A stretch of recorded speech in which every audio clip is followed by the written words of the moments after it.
ദൈവം ഒരു കെട്ടുകഥയല്ല. ദൈവം ആരുടെയെങ്കിലും ഭാവനാവിലാസമല്ല, കൽപ്പിത കഥയല്ല, ഭ്രമകൽപ്പനകളല്ല.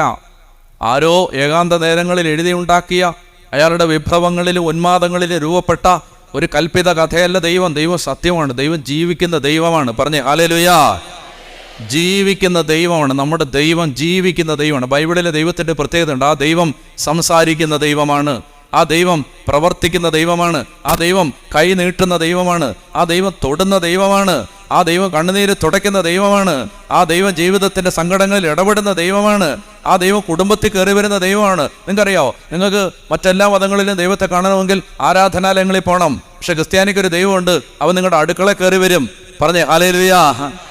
മനസ്സിലായില്ലേ? അങ്ങനെ ഒരു ദൈവമുണ്ട്. അതാണ് മാർത്തയും മറിയയും അവളുടെ വീട്ടിലേക്ക് ഭർത്താവ് അങ്ങോട്ട് കയറി ചെന്നു. സക്കവൂസിൻ്റെ വീട്ടിലേക്ക് ചെന്നു. അവൻ പറഞ്ഞു, അവൻ മരത്തിൻ്റെ ഇടയ്ക്കിരുന്നിട്ട് അവൻ ഇങ്ങനെ നോക്കുമായിരുന്നു. ഒന്ന് കണ്ടാൽ മതിയെന്നാ.